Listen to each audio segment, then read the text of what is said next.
Assalamualaikum warahmatullahi wabarakatuh. Salam sejahtera buat kita semua.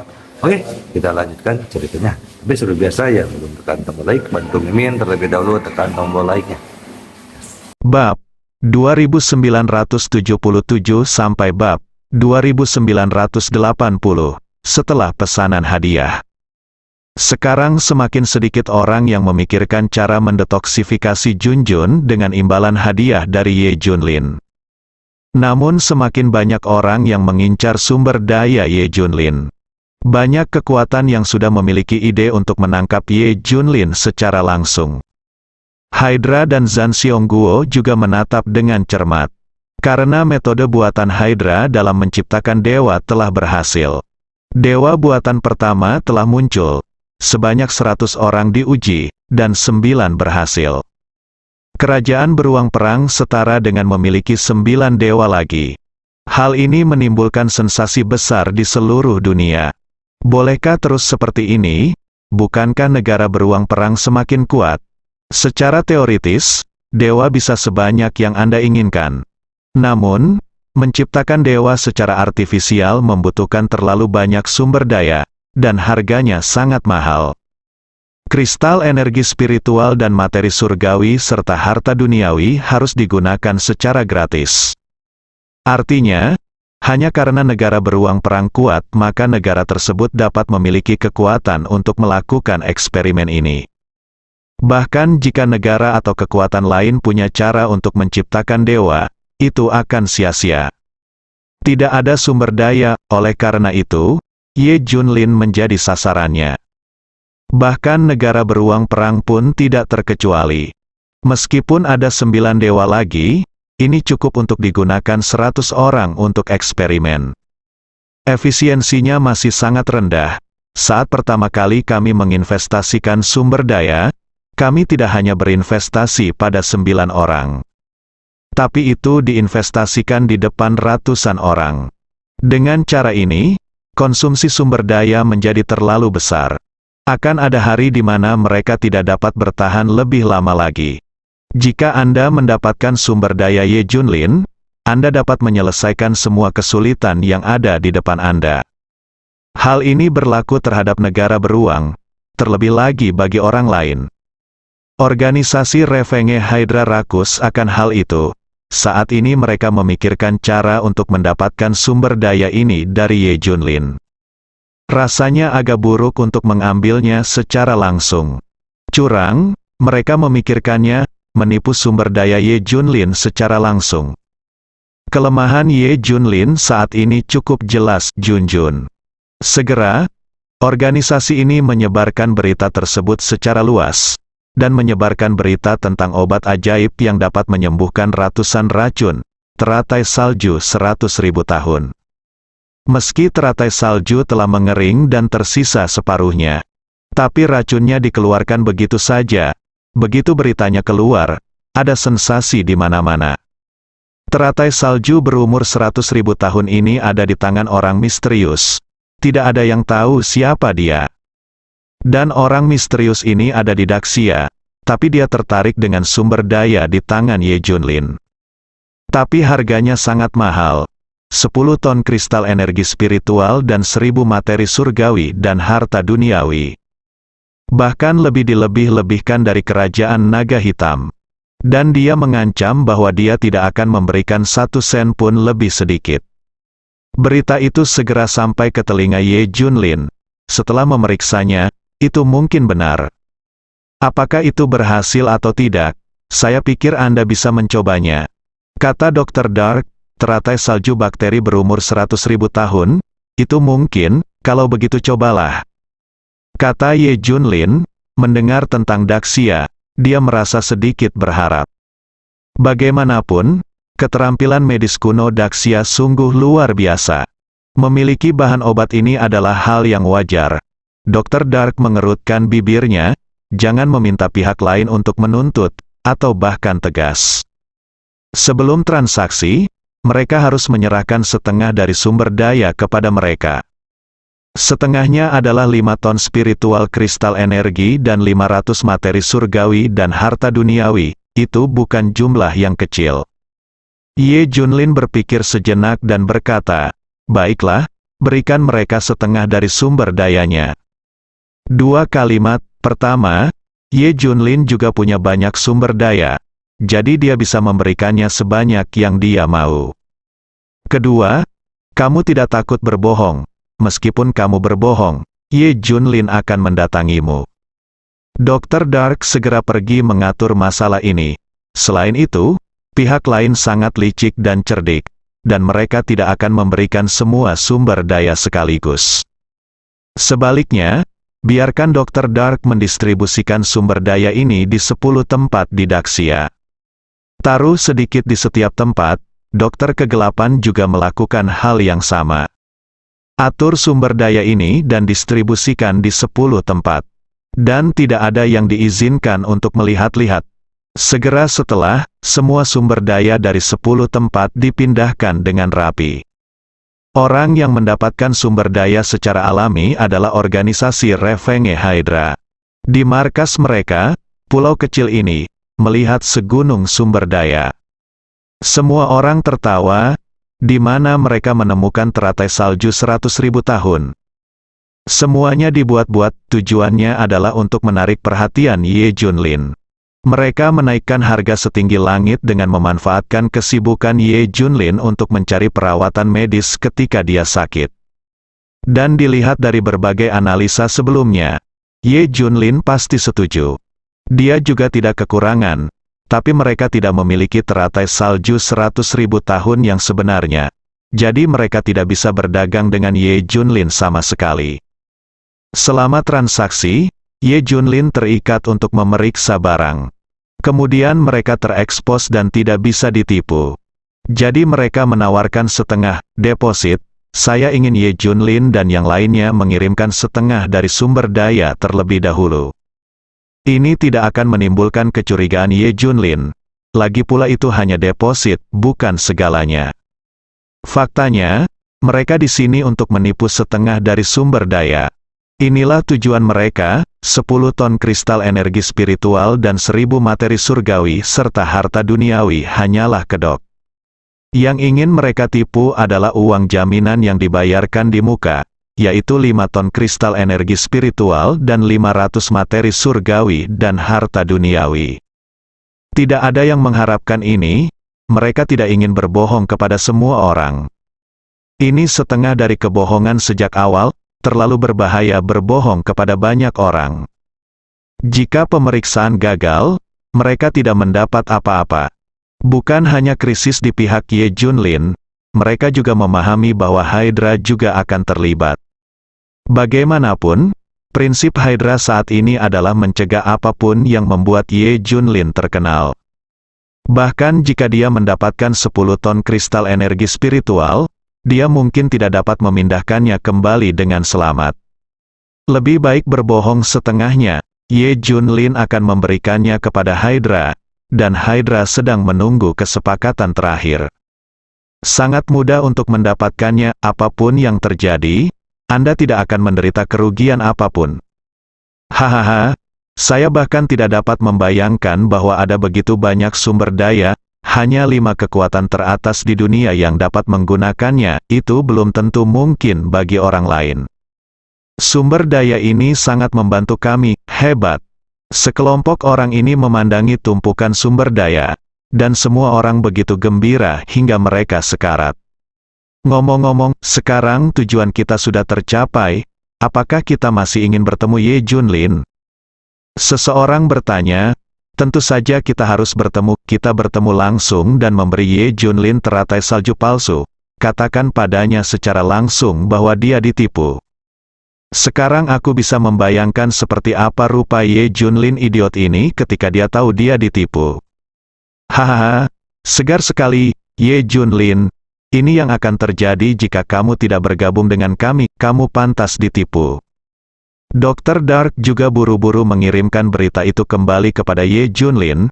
Tuan Ye dan orang-orang ini terlalu licik, sumber daya itu diangkut dengan cepat, orang-orang yang saya atur terlalu jauh untuk mengawasi mereka. Tetapi mereka setuju untuk membuat kesepakatan besok. kemudian mereka akan memeriksa langsung teratai salju berusia ratusan ribu tahun itu. Jika tidak ada masalah, tinggalkan saja sisanya, beri mereka semua sumber daya yang Anda miliki. Oke, Ye Junlin mengangguk. Hari berikutnya, Ye Junlin dan yang lainnya datang ke tempat yang ditentukan. Mereka membawa semua sumber daya yang tersisa di pesawat yang mereka tumpangi. Semua subjek menunggu, semuanya memakai topeng. Tapi pemimpinnya sedang memegang kotak itu di tangannya. Ye Junlin, dokter kegelapan, menyadari ada yang tidak beres saat melihat orang-orang ini. Beberapa orang di depan saya hanya sedikit lebih baik dari orang biasa. Lebih mirip kuli yang membawa barang. Jauh berbeda dari apa yang mereka bayangkan. Akankah kekuatan yang dapat memiliki teratai salju berumur 100.000 tahun menjadi kekuatan kecil? Tidak, kekuatan kecil dengan keberadaan yang menantang surga tidak dapat melindungi dirinya sendiri sama sekali. Sedikit aneh, beberapa orang telah menyadari sesuatu. Namun masih ada secercah harapan. Bagaimanapun, selalu seperti ini. Melihat Ye Junlin, pria yang memegang kotak itu melangkah maju dan berkata, "Tuan Ye Junlin, kan, seseorang meminta saya untuk menyerahkan teratai salju 100.000 tahun kepada Anda, silakan periksa." Ye Junlin mengambil kotak kayu itu, lalu perlahan buka. Dr. Dark juga muncul, boom. Kemarahan yang mengerikan terdengar dari beberapa orang. Setelah membuka kotak itu, saya melihat ada ranting mati di dalamnya. Teratai salju telah menghilang selama 100.000 tahun. Hanya ada satu cabang yang mati, marah. Ye Junlin marah, dokter kegelapan itu juga marah. Ekspresi mereka berubah drastis, dan pandangan menakutkan keluar dari mata mereka. Sepertinya itu menghancurkan segalanya, tertipu. Teratai salju tidak menunggu selama 100.000 tahun. Ternyata itu adalah cabang yang mati, penuh kebencian. Sangat keji, dia sebenarnya menggunakan metode ini untuk menipu. Beberapa orang di seberang juga bingung. Mereka hanya disewa oleh pria misterius itu untuk mengantarkan barang. Tidak tahu apa yang ada di dalam kotak, semua orang mengira itu adalah barang berharga. Sekarang melihat perubahan pada Ye Junlin dan yang lainnya, mereka tanpa sadar pindah untuk melihatnya. Melihat ranting-ranting mati di dalamnya, beberapa orang tampak tidak percaya. Benda yang pria misterius itu menghabiskan begitu banyak uang untuk digunakan sebenarnya adalah cabang mati. Lihat, ada sesuatu di dalam. Seseorang tidak dapat menahan diri untuk tidak berteriak ketika dia melihat secarik kertas tergeletak di bawahnya. Ye Junlin dengan tenang mengambil ranting mati itu ke tangannya dan mengeluarkan kertas itu. Setelah dibuka, ada dua baris karakter besar tercetak di atasnya. Idiot Ye Junlin, kamu telah tertipu, gunakan sisa sumber daya Anda untuk membayar pajak IQ Anda. Haha, tertawa, Ye Junlin tersenyum. Baik, bagus sekali. Faktanya, selama kurun waktu ini, banyak orang yang menyontek sumber daya. Gunakan bahan obat yang tidak berguna atau beberapa metode untuk mendapatkan sumber daya tertentu. Ye Junlin telah melihat banyak hal, tapi karena harapan, dia mengabaikannya. Tapi ini pertama kalinya seseorang berbohong padanya secara terbuka. Selain itu, penipuan ini sudah canggih dan ada banyak sumber daya untuk menipu. Namun, Ye Junlin sebenarnya memiliki ekspektasi dalam pikirannya. Ada yang terasa salah sejak awal, hanya saja dia tidak takut berbohong. Bagaimana jika itu benar? Selama masih ada harapan untuk detoksifikasi Junjun, dia tidak akan melewatkan kesempatan apapun. Sekalipun kamu berbohong, bohong saja, bertaruhlah. Lagi pula, jika teratai salju berumur 100.000 tahun itu nyata, mungkin ia benar-benar bisa mendetoksifikasi Junjun. Tapi dia kalah taruhan, dan penipu ini tidak terlalu serakah. Sejak awal, tujuan penipu adalah setengah dari sumber daya. Ini semua hanyalah dalih. Ye Junlin benar-benar tertawa. Bukannya marah, dia malah tertawa sangat keras. Beranikah kau berbohong padanya? Ye Junlin, bagus. Sangat bagus, brengsek, sial. Pembohong, mencari kematian, ini memprovokasi kita, ini menghina kita. Dr. Dark dan God Brain sangat marah. Mereka berdua merasa pihak lain menghina kecerdasan mereka. Berbohong pada mereka seperti ini, rasa malu ini sungguh tak tertahankan. Terutama ini sangat menghina dengan cabang-cabang yang mati. Anda bahkan dapat mengambil teratai salju apapun. Bawalah ranting, itu menghina, dia bahkan memarahi Ye Junlin di catatan itu. Gemuruh, niat membunuh yang mengerikan melanda. Beberapa orang yang diutus langsung berlutut, selamatkan hidupmu, itu bukan urusan kami. Kami baru saja disewa oleh pria misterius untuk mengantarkan barang itu tidak ada hubungannya dengan kami. Beberapa orang menyadari bahwa hidup mereka dalam bahaya dan langsung ketakutan. Ye Junlin mengabaikan mereka dan bermain-main dengan dahan mati. Dia melihat ke atas, ke bawah, ke kiri dan ke kanan pada cabang-cabang yang mati dengan penuh minat. Sudut mulutnya terangkat, dengan senyuman haus darah. Tuan Ye, apakah Anda membuangnya? Dr. Dark mau tidak mau berkata. Ini terlalu memalukan, dia bahkan tidak ingin melihat cabang-cabang mati ini lagi. Ye Junlin tersenyum, mengapa kamu membuangnya? Tidakkah kamu menyadari bahwa itu tampak seperti pedang? Setelah Ye Junlin mengingatkannya, dokter kegelapan dan otak dewa menoleh. Benar saja, dahan mati ini tampak seperti pedang. Seperti pedang, mungkinkah? Tiba-tiba, Dr. Dark menyadari sesuatu. Mereka semua memandang Ye Junlin dengan ngeri. Tubuh mereka gemetar. Membunuh orang sudah cukup menyenangkan, Ye Junlin berkata sambil tersenyum. Ye Junlin dengan lembut melambaikan cabang-cabang yang mati dan berkata sambil tersenyum, jika saatnya tiba, masukkan mereka ke dalam tubuh penjahat itu satu persatu. Lalu tarik keluar, darahnya menetes. Pada saat ini, Ye Junlin tersenyum, meski senyumnya seperti angin musim semi. Tapi di mata semua orang, dia terlihat seperti iblis. Sangat buruk. Tiba-tiba, senyuman di wajah Ye Junlin menghilang dan menghilang. Periksa, pergi dan cari tahu untukku, temukan pembohong ini. Aku akan menyimpan cabang ini, jika saatnya tiba, aku akan menggunakan cabang ini untuk mengalirkan semua darah dari tubuh mereka. Ye Junlin mengucapkan satu kata satu kalimat, ekspresinya sangat dingin. Ming, mengerti, Dr. Dark dan dua lainnya setuju dan menelan ludah. Yang lainnya gemetar ketakutan, seolah-olah mereka terbebani oleh gunung. Masih kalimat yang sama, barang Ye Junlin bisa diambil, tapi nyawanya tidak berguna. Sekarang itu adalah sesuatu yang Ye Junlin selingkuh, tapi dia tidak punya kehidupan untuk menggunakannya. Hahaha. Tidakkah kamu melihat cara si idiot Ye Junlin mengetahui bahwa dia sedang dibohongi? Itu benar-benar membuatku tertawa sampai mati. Aku ingin berbohong padanya lagi. Di pulau kecil, organisasi balas dendam Hydra, semua orang tertawa. Terutama 5 orang yang mencari Ye Junlin.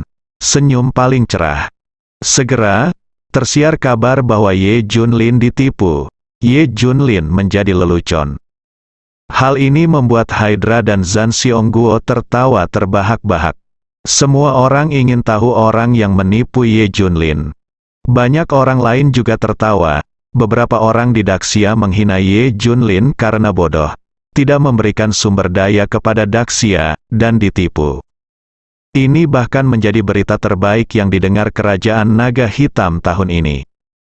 Namun ini juga menggambarkan dua masalah. Pertama, Ye Junlin memiliki sumber daya yang cukup. Kedua, Ye Junlin sakit parah sehingga dia pergi ke dokter demi Junjun. Jadi dia begitu mudah tertipu. Ye Junlin yang kembali juga memperhatikan ini. Mentalitas saya berubah karena situasi Junjun. Jangan terlalu terburu-buru. Jangan tidak sabar, pasti ada jalan sekarang. Beberapa orang dari divisi penekan iblis sedang berjalan di area terlarang di Daxia. Mereka adalah 3 pria dan 1 wanita yang ditemui Ye Junlin. Dapat dimengerti bahwa Ye Junlin ditipu, dia bersedia menanggung harga berapapun untuk putrinya. Tetapi ada pertanyaan, saya telah menyelidiki selama periode ini untuk mencari tahu dari mana Ye Junlin memperoleh sumber dayanya, tapi tidak ada jejak informasi. Tampaknya Ye Junlin memiliki sumber daya kapanpun dia mau, ini sangat aneh. Kalau begitu, haruskah kita berdagang dengannya? Bantu putrinya melakukan detoksifikasi. Setelah kita melapor kepada para pemimpin militer, mari kita dengarkan menurut pendapat mereka. Selanjutnya, banyak orang datang ke Ye Junlin karena perintah hadiah. Banyak juga orang yang datang untuk berbuat curang. Tapi tidak sebanyak itu semua hanyalah pertarungan kecil. Lagi pula, tidak mudah untuk mendapatkan mulut besar singa. Ye Junlin dulu mengabaikan orang-orang yang datang untuk menipu sumber daya. Sekarang dia berkata kepada Dr. Dark, catat semua orang atau kekuatan yang tertipu ini, selesaikan rekeningnya satu persatu setelahnya. Kemarahan Ye Junlin meningkat sedikit demi sedikit. Beberapa hari kemudian, tiba-tiba Kekaisaran Kiamat, peringkat ketiga dalam daftar kekuatan dunia, mengirimkan utusan. Kekaisaran Kiamat adalah kekuatan yang selalu menganjurkan perampasan sumber daya Ye Junlin secara langsung. Alasan bertemu Ye Junlin adalah untuk membahas masalah sumber daya. Mendengar alasan ini, Ye Junlin tercengang. Sepanjang waktu, orang-orang yang datang kepadanya membicarakan keracunan Junjun. Apa maksud dari kerajaan kiamat ini? Biarkan mereka masuk. Segera setelah itu, utusan dari Kekaisaran Kiamat tiba. Totalnya 7 orang, 1 utusan, 6 dewa. Kemegahannya sangat besar. Untuk apa kamu di sini? Ye Junlin bertanya.